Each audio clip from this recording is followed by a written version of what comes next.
Hello, welcome to another episode of Ollie's Garage. Today I'm going to be replacing the timing belt in this 1993 VW Cabriolet. The procedure covered in the video today will apply from VWs ranging from the late 70s all the way through 1998 or 1999 for any VW with your 1.8 liter or 2.0 8-valve engine.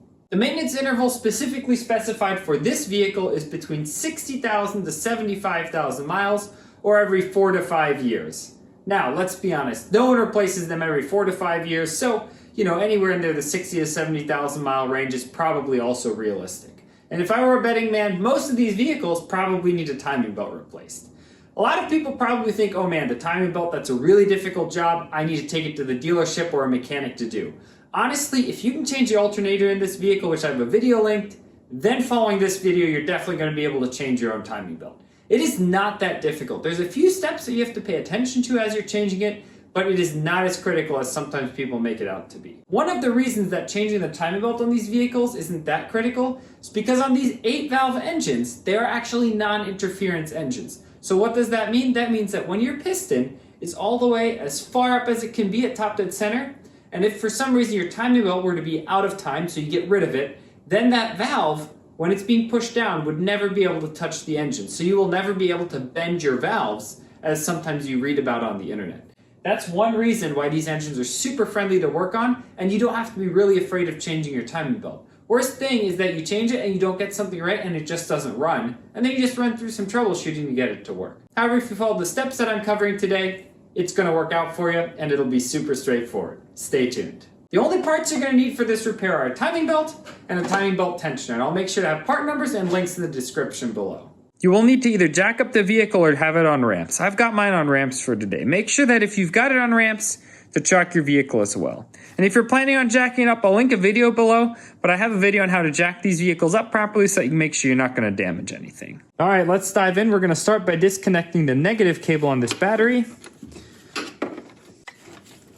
If you're working on the vehicle and you want to remove all the power, it's recommended to always just disconnect the negative, not the positive. It's a little bit safer because as you're disconnecting it, if I were to, touch it to the frame is also the ground or the negative side, so then there's less risk of spark. Next, we're going to remove this alternator, so we need to crack this 13 millimeter loose right here.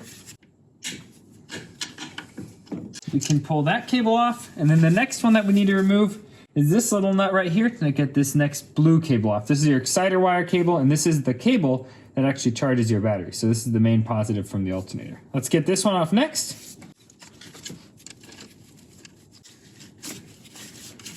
All right, now we can just carefully pull it off. And there's one more clamp down here that you can see right there that we need to remove as well, so then we can get this whole wire out of the way. It's another 8 millimeter. Just a little hard to get to, but it's not bad. With the nut off, pull off this clamp, and there is a little ground wire that is also on the alternator. Here's another view. You can see that ground wire that was also on that little post right there.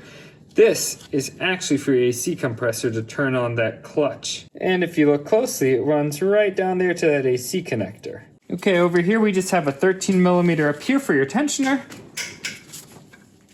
We have another 13 millimeter right here.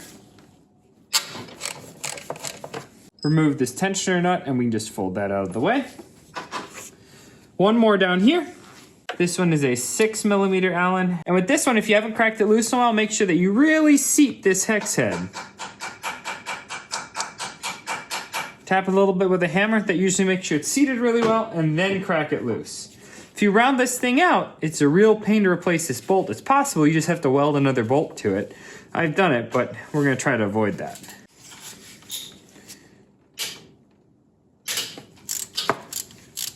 At this point, you should be able to reduce the tension in your alternator belt just like that. You can remove the belt. Now we'll remove this bolt. And now you can wiggle out your alternator. It's gonna take a little bit of wiggling, but it won't be bad.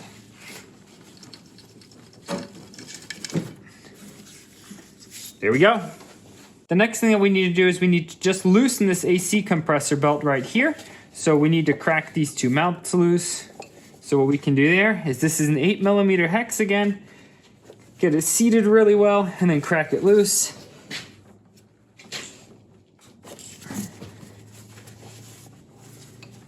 There's one on the other side right here.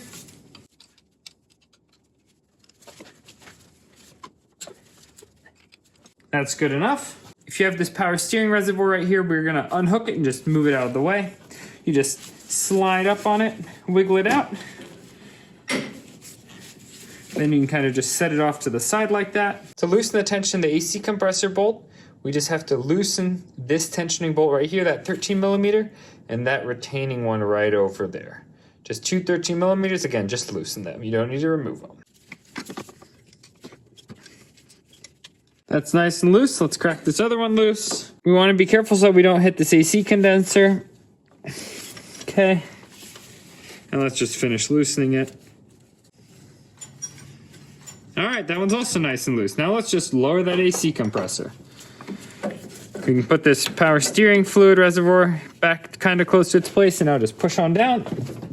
And now if you look, there it is. The belt is all loose. Success. Now we can take off the upper timing belt cover.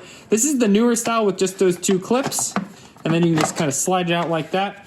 The older style has one tab that goes over to this bolt right here. Just undo this one, and then you can take it off as well. Here you can see this is our old timing belt here.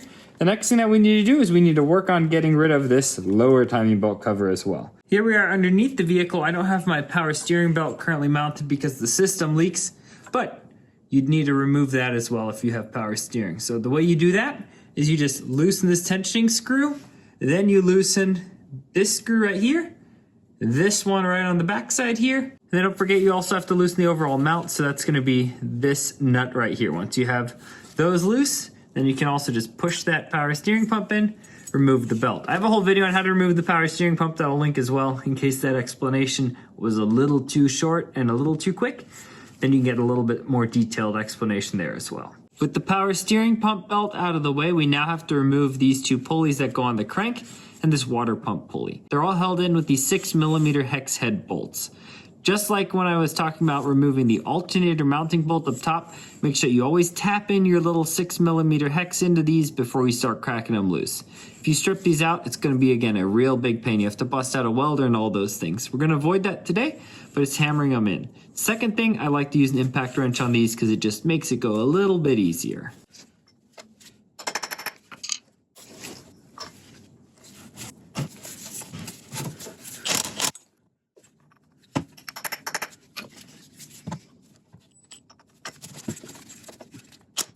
With all the bolts off, we can now carefully try to pry these pulleys loose.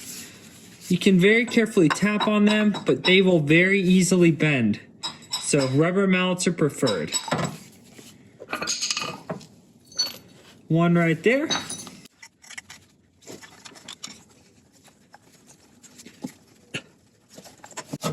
All right, now comes the water pump pulley. Just this one left. Let's see if we can't just pry it up. Nah, this one's a little annoying. And if you look closely, you can see this one right here, it's keyed. So right there's that little key as well. Let's see, let's tap it a little bit more. Let's try to seriously pry it. Oh yeah, there we go. All right, it's coming. Let's spin it around a little bit.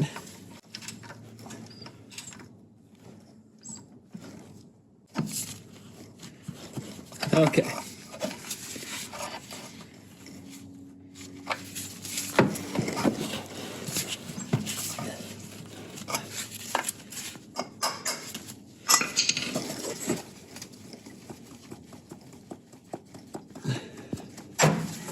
There we have it.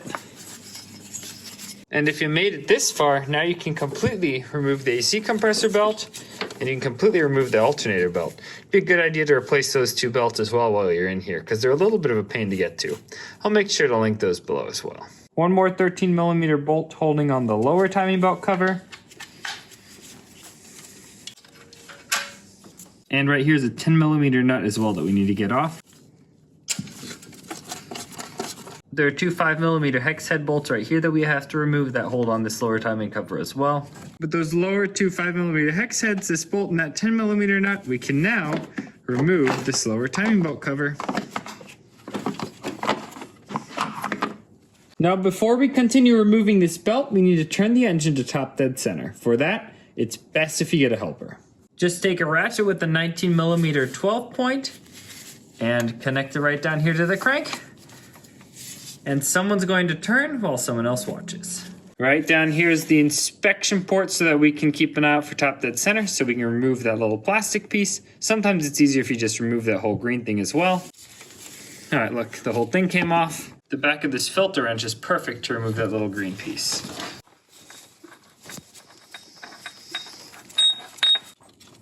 That's a little easier to see. With someone turning it, just keep an eye out until that top dead center mark comes, okay? Langsam, noch ein bisschen, ganz wenig. Stop! This round thing right here, that's aligned with that little transmission pin, that is your top dead center mark. This right here, this is your timing mark. We don't need that right now. Right here, you can also see you have this arrow pointing right here to this OT mark. And on the slightly older VWs, as you can see in this picture right here, there's a little dot in your pulley that's actually supposed to be just flat with that valve cover. You can also see, if you look really close, there's a tiny indentation on this camshaft pulley right here. That is your other timing mark that could be just aligned right when everything is flat there. But we're just using the OT one right there.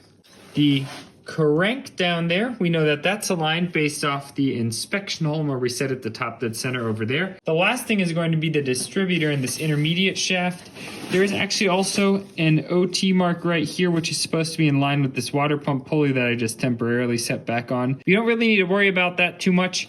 You can also just roughly gauge its position by making sure that this rotor is aligned right here with this little notch on the distributor. The last thing that I like to do is I take a silver Sharpie, and right here where this OT is, I make 2 marks on the top right here, one there and one there. I also get just a little bit on that pulley so I know where it goes. Then for my intermediate shaft, I just do 1 mark where the OT is, and I make that one again on the old belt. And then for the crank right here, I'm also again gonna just make 1 mark right here as well, right by this little pin. Now that we have the belt marked, let's remove it. We can now crack this nut on this tensioner loose.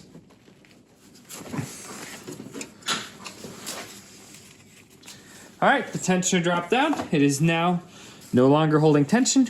If we want to make it easy, remove this nut. Now the tensioner can move freely, and now we can just slide off this belt.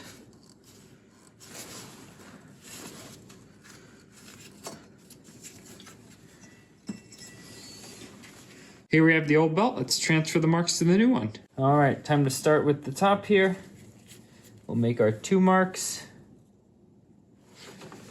1 and 2. Make sure we align this thing really nice and straight.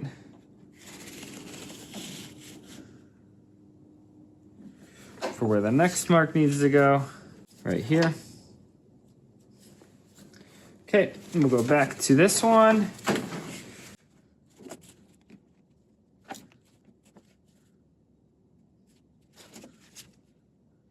All right, all the marks are transferred. Why do I make marks? Well, it's very simple. I know that everything is set and that I'm not messing with it, but this is one quick step to back myself up, and it does not damage the belt. Some people might say, oh, but what about the oils in the marker? It's gonna damage the belt and cause premature wear. No, it's not. This belt lives in an environment where it's being exposed to high temperatures of the engine bay. You know, there's different fumes floating around, all these things. It's gonna be fine with just a couple of tiny, tiny marks. And you can end up wiping them off anyways if you want. Again, it's just a simple way for me to back myself up and to make sure that it'll start every time the first time. You can remove the old tensioner. Actually looks like someone was in here replacing it very recently, which was, hey, actually me a couple of years ago. And then you can get your new one and slide it back on. Always replace the tensioner when you're in here. If you don't, you are just shooting yourself in the foot. These tensioners have bearings in them. They can fail. If the tensioner fails and seizes, it will tear your belt. Replace the tensioner every time you replace the belt. Put the washer and the nut back on. Now we can grab our new belt and put it back on. So we're gonna start with wrapping it around the tensioner here and getting our first 2 marks aligned. Right there. Okay, it's around the tensioner. Now we're sliding this belt over the intermediate shaft. Again, my mark's right there. Now we'll just slide it over the bottom crank. Here you can see our marks. Now we're just sliding it over the bottom here. As you can see, we are in line right there. We've got some slop on this side, which is as expected because that's where we need to tension it. Let's double check our marks again. 1 on the bottom right here, one in the intermediate shaft right there, 2 up top. Perfect. Let's tension it. Now it's time to tension this belt. So what we're going to do is just lightly tighten this nut, make it hand tight. And then what we need to do when we tension this, we always need to turn this tensioner clockwise so that it gets moved into the right position and doesn't interfere with our timing belt cover. There is specifically a tool sold to go in these holes, but you can just use an Allen key. Put it in one of these holes and then pull that tensioner tight, as you can see right there. Let's keep pulling that sucker tight. The specification is that you should be able to turn this belt right here in this mid position between cam and intermediate shaft no more than 90 degrees. So as you can see right there, it's 90 degrees. We want to make it just a little tighter so I can't turn it any further. So let's tighten that sucker up just a little bit more. Let's see how it's looking now. A little bit more. Oh yeah, that's good. So now I'm just gonna tighten down this nut right here.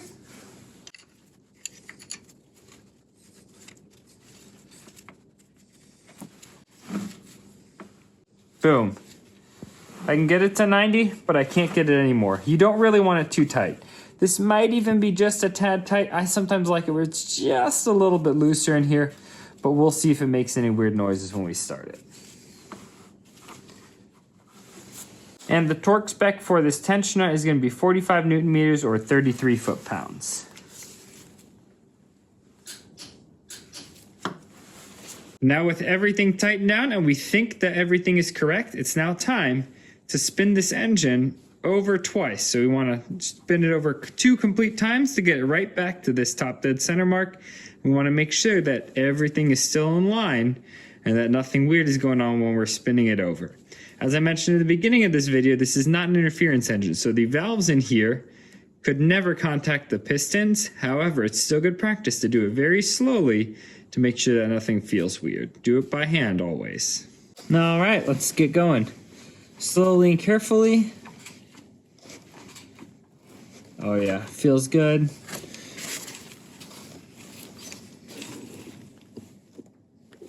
A little bit of compression there, that makes sense. We are, after all, turning an engine over.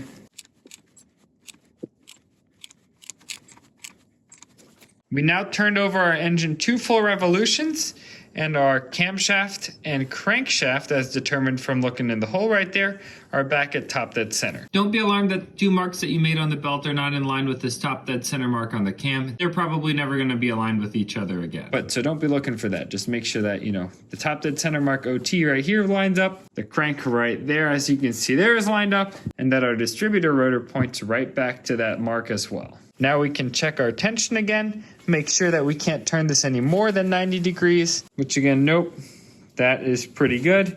Still feels good. Like I said, I might loosen it up just a tad, but we'll see later. I think it'll be good though.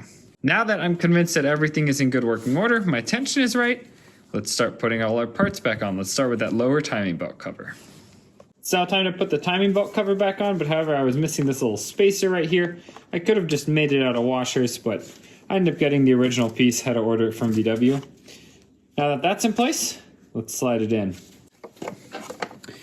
Goes in from the top like this, and then you just have to sneak it by this tensioner and the motor mount. And I still have the little spacer in place. Let's start by putting in this screw first. Right down here, you need to put on this little nut. Torque this bolt to 30 Newton meters or 22 foot-pounds.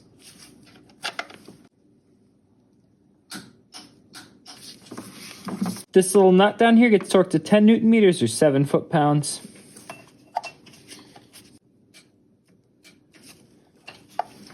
You have these 2 hex head nuts right here.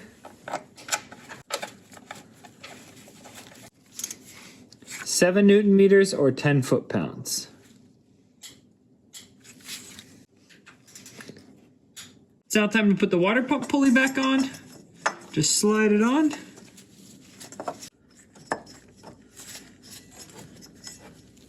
It's decently well aligned. Let's get some screws in.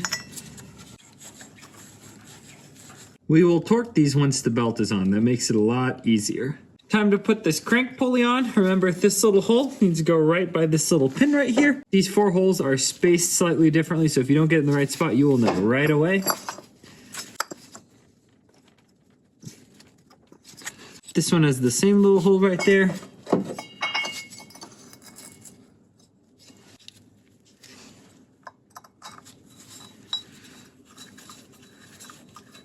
These get torqued to 20 Newton meters or 15 foot-pounds.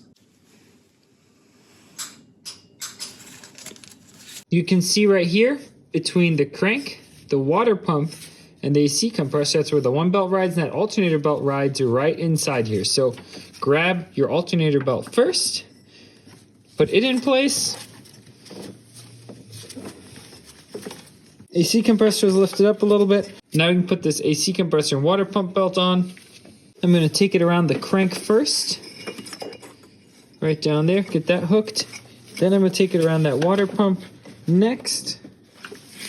Keep this alternator belt out of the way. If you look closer right down here, you can see someone hit that water pump pulley at one point with something. When you're removing these pulleys, you got to be really careful you don't damage them, otherwise that'll tear up belts. Okay. Around the crank, around the water pump. Now slide the AC compressor down just a little bit again. There we go. And now, if we can get it started, that sometimes is all that you need. I'm going to remove this AC compressor. Sometimes you can slide it on, sometimes you can't. So to remove it, it's really simple. We're just going to take out this mounting bolt right here. And on the other side,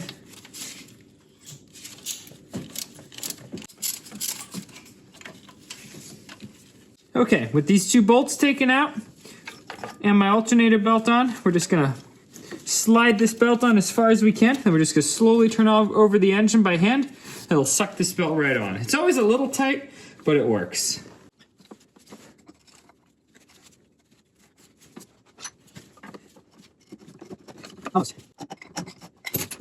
There we go. As you can see, there's plenty of slop in the belt now. It's just a little hard to get on. Now, time to put these two screws back. Get ourselves a little inspection mirror here. Let's see why the screw isn't going in all the way. The AC compressor needs to move up. These inspection mirrors are super handy. Sometimes pry bars are also really good for this. Just be careful that we're not prying against them, that'll bend. Just ever so slightly.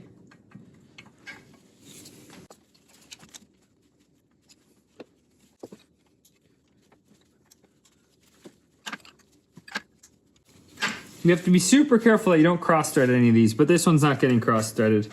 It's just a little too hard to do by hand.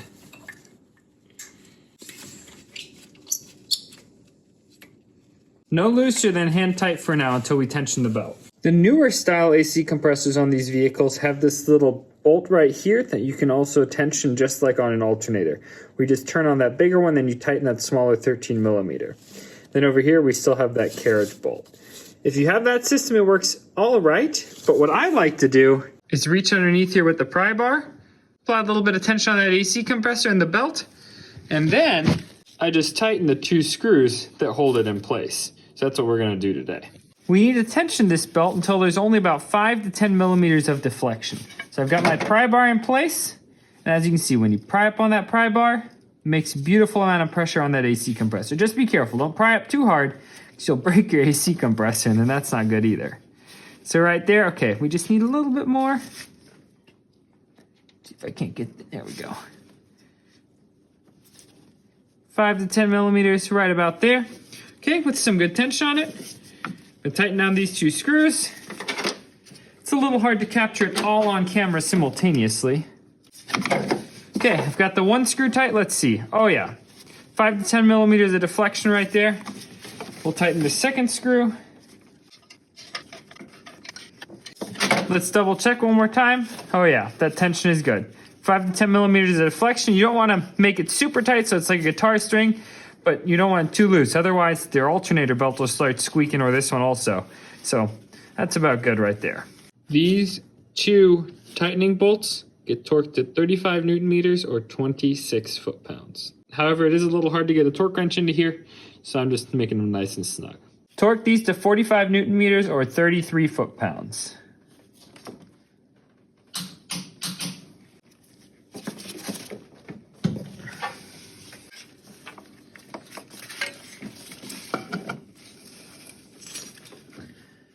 wiggle it into place. Then insert that bolt. We got to wiggle a little bit more.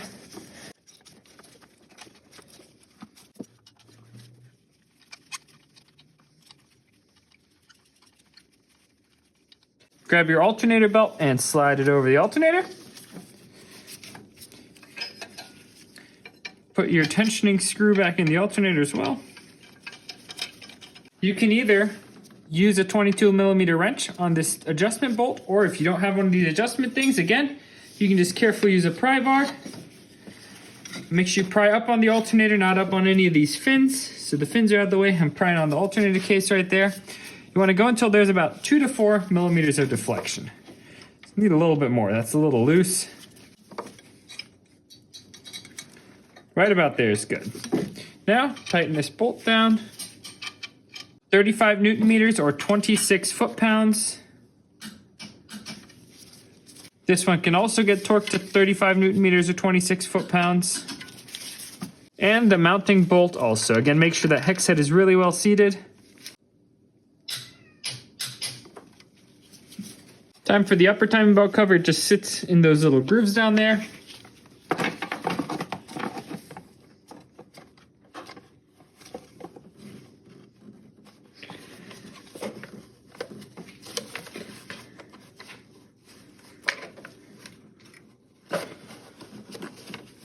There you go. Now it's time to reattach our cables to this D plus nut right there, and then that little one down there. Make sure that you cover all of these with a little bit of dielectric grease in the end of the cables as well. The big nut is torqued to 60 Newton meters or 12 foot-pounds. The little nut down there and on the ground are both torqued to 3 Newton meters or 27 inch-pounds. That main cable is on. Now we have the exciter wire cable right here, this blue one. Now just the nuts and torque. We're just gonna make this snug. And the same with this one back here. Also just snug. Now we get to reconnect the negative battery terminal. And we also just need to tighten this down a little bit. It just needs to not move around. That's already good enough. You don't want to make this too tight, otherwise you bend these unnecessarily. Now with the belt tight, we can torque these to 20 Newton meters or 15 foot-pounds. Now that everything is together, the last thing that we want to do is make sure that the ignition timing is still correct. Again, I suspect it to be correct because we put the belt on the exact same way, but we're going to check it, and I'm going to use the static method to do this. I have a whole video detailing that, and I'll make sure to link it below as well. But to give you a quick rundown, all that you have to do, we're going to leave this inspection cover right there screwed off. We're going to turn our car to run. We're very carefully going to turn the engine clockwise. So pushing down on this ratchet right here. Then we're going to see when the fuel pump's prime. And I'll tell you when to stop. Getting close, getting close. Stop. Oh.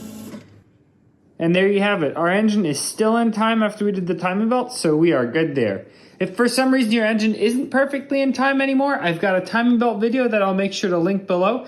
There you have it. That's the process of changing the timing belt, or also known as Cambelt, in your older VW. Hope this video helped some people, and I hope it was nice and detailed. I'll catch you in another one.